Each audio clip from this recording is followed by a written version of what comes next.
Today, thanks to the internet, two people with absolutely no formal training working with flowers are going to show you how to make some simple and chic flower arrangements for your home. This is Arianna in Seattle.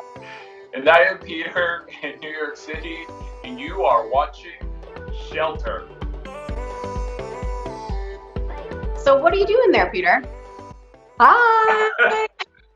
Okay, so I already started. It's not cheating. So first, I normally do one color, but I found some carnations that are super pretty, and I wanted to do two different colors. So I create a perimeter with the white, and then I go in with the color. So I don't use any leaves. I pull all the leaves out because you don't want the leaves to get into the water. That's what makes the water kind of yucky. So I usually start and I go around and I start turning. Now, if you notice, I sort of went out this way because it's going to go in the console, and the console is kind of shallow. So if I make it all really, really round, it's going to stick out. So the idea is basically you start filling in the holes that the white left. I love the contrast with the black vase. It's beautiful. Thank you. My water has a little bit of aspirin in it, maybe like a half a tablet in it, just to keep the water nice and clean.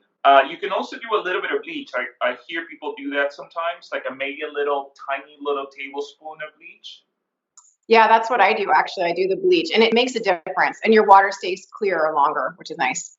But what I want to do is create a little bit of symmetry and some sort of roundness on the top, basically. Yeah, it looks good. And then how do you know when you're done?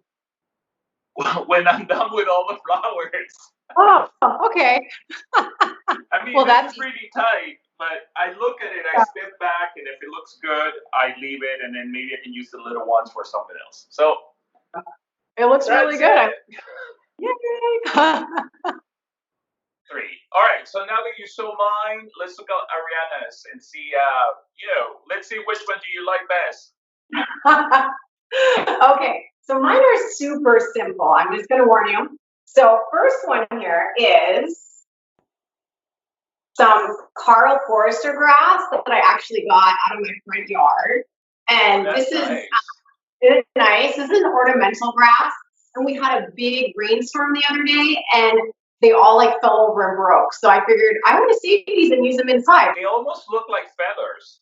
Yeah, right?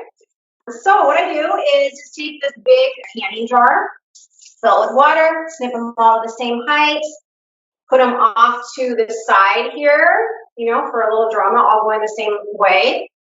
And that's it. Nice. I like that. Thanks.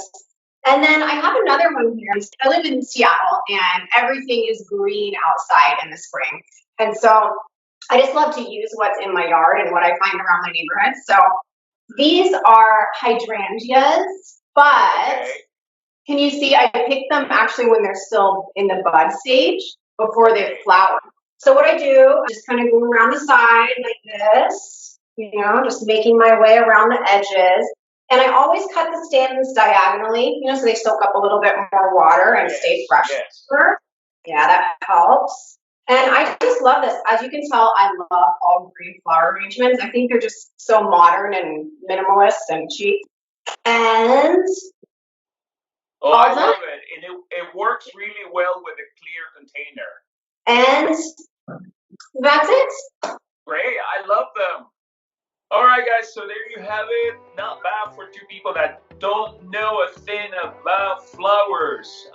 Go outside and, support your local nursery, your local floral store. Buy some flowers, buy some vegetables, and then start making arrangements for every room in your house. I am Peter in New York City. And I'm Arianna in Seattle. Thanks for watching, and we will see you next week. Bye.